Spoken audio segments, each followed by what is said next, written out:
YouTube. It's Coach P, and I'm back. You're on Coach P TV. And Coach P happens to be a big Spurs fan now. For my players, first of all, I want to recall the fact that I said back in the day that we were going to get the number one overall pick, and we were going to get Wemby, and that ended up happening. But anyway, to all my Spurs fans, I know I got an ASU shirt on, but I'm an AZ native, so of course I'm going to rock and rep the school I went to, and the school my dad went to, and the school that I grew up liking. Even though I wanted to be a Texas Longhorn, which never happened, I've still followed the Texas Longhorns since. So for whatever reason, I have this strange connection with Texas, a state I haven't been to yet and I need to go to, especially being a Spurs fan since 2005, when I was the spry and young age of 11. So I've been a Spurs fan for over 20 years, 21 now, to be exact, the majority of my life. So here I am. I'm back on the tube, and I'm here to talk to you about all you Spurs fans, all the Spurs fans that I see in the subreddit. Sometimes y'all be talking crazy. I welcome all of you, and I want to talk about the 2026 NBA season now. Right now, the Spurs are tied with the Thunder for the shortest odds to win the title. So take that how you will. The Spurs over-under went from, I believe, 44.5 games to 59.5 games. So the bar has been set high. And a lot of people say, hey, we might not get back. You never know when you can get back. We need to fire Mitch Johnson. We need to do this. We need to do that. Okay, so just to help people out, Pop was on the fritz. They lost 62 games. David Robinson was injured. They tanked.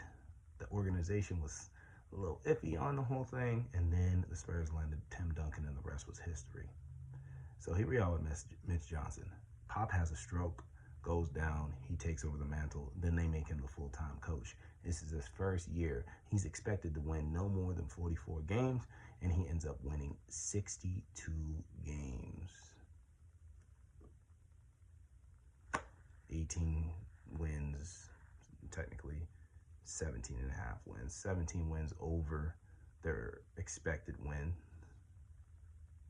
Doesn't get much credit for it. Then he gets shot in the foot for a finals run they weren't even supposed to make. Because remember, the OKC Thunder were supposed to come out of the West. So it's like, give boy some slack. I think Mitch Johnson will be just fine. I think he needs at least 3 years to show that he can coach Wemby and he can coach this young core. That team was not supposed to win 62 games and make it to the finals and beat the Knicks. They were not. It's just they overachieved, so people said, oh, this is what's going to have to happen. The Thunder would have been better off playing the Knicks and would have beat them, I think, because they're more experienced. But that's just my thought. The Knicks, it was their year. They've been waiting 50 years to win. Jalen Brunson was hungry. OG Anunoby was hungry. He was hungry to actually contribute to the title this time. If y'all remember back in 2019, he was on that Raptors team, but he wasn't a contributor. Now, he could be argued the second best player on a championship team. So it's like that Knicks team was destined to win. That Spurs team was precocious and overachieved. And so now they got big expectations going into the next season. And me personally, being a Spurs fan for the last 21 years, actually watching 3 of their 5 titles be won. I knew about the other 2, but I wasn't really watching. I was 5 and I was 9 when they won the other 2. So, I don't really know as much about those. I've gone back in retrospect and watched them and watched the series and saw how they went. But it's a lot different than actually experiencing it live. 2005, 2007, 2014, I was, consciously aware of what was going on at that time and currently following the NBA at the time. Before that, I knew about, Spurs history and about all the history of the NBA, but I didn't actually watch. So it's a whole different ball game. But anyway, I said all that to say that after viewing all of that over the years and looking at the Spurs, I don't want to say it's championship or bust. I'm not setting the bar low. I'm just saying that, the Spurs team is in a loaded West playing against hungry Eastern Conference teams. You're going to have the Heat that are hungry. You're going to have the 76ers that are hungry. You're going to have the Knicks that are hungry to repeat. And then you're going to have bums like the Celtics who wish they could compete after trading their second best player, but they're not going to do jack you-know-what in the East. So you really got three contenders in the East. Don't see a dark horse, but maybe there is one that I don't know about yet because there's always a surprise going into the season. And then you got the Wild West. And so the Spurs have a lot to get through, and I'm not going to make any excuses for them, but things to look forward to during the season. The growth of Dylan Harper, I already know you guys all know all about this, but I was one that was always saying Dylan Harper was the one for us. There was a lot of people on the Concanupo train, and Concanupo ended up surprising me, but I do think Dylan Harper is better for our long run. So Dylan Harper is going to make the jump. I do think he's going to start. I do think our projected starting lineup should be De'Aaron Fox, Dylan Harper, Stephon Castle, who is now reportedly 6'8", Tobias Harris, and Victor Wembanyama, with Keldon Johnson still coming off the bench. Vassell bringing a huge punch off the bench. That's going to be huge. You got Cornette, and I do want to see us work Terrence Reed Jr. and Jaden Quaitons when he's healthy into the rotation, at least for the regular season, so we can prep them for the playoffs. Of course, Carter Bryant, too, before those other two guys. So before Jaden Quaitons, before Terrence Reed Jr., I do think Terrence Reed Jr. needs to get limited minutes to start to build up his confidence so we can see what type of player he is. But that's if he's ready. Carter Bryant does need to see more minutes in the regular season so he can be ready for the playoffs. I do think that we win 60 games this year. I think we barely go over the 59.5 over. You know what? No. I think we win 65 games this year, and we win the most games in the NBA.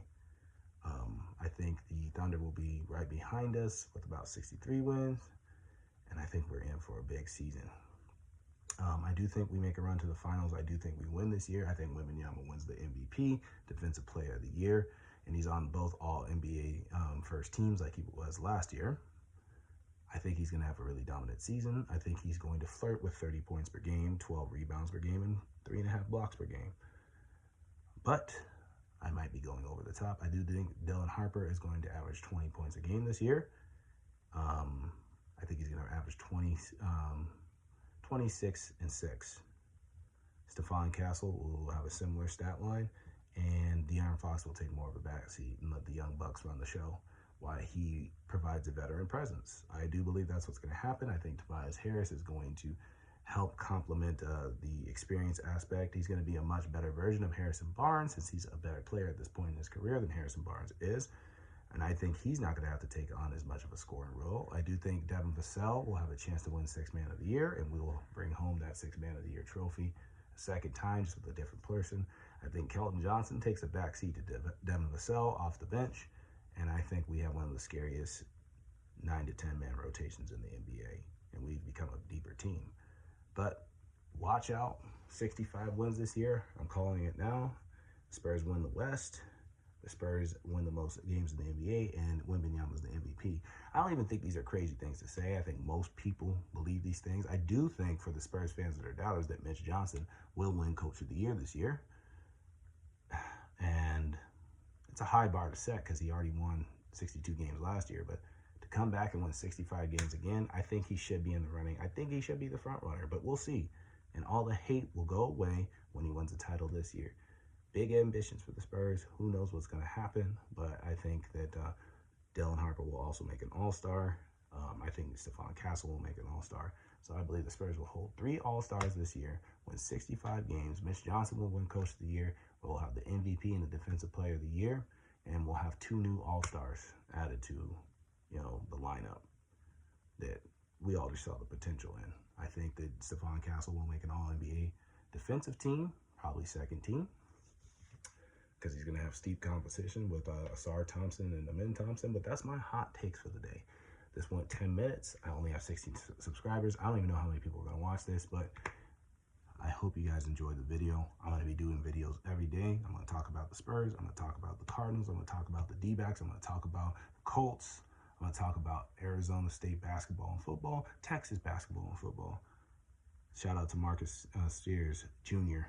for choosing the Longhorns, by the way, for basketball.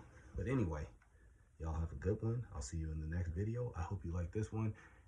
Like, comment, subscribe for more content. Love you all.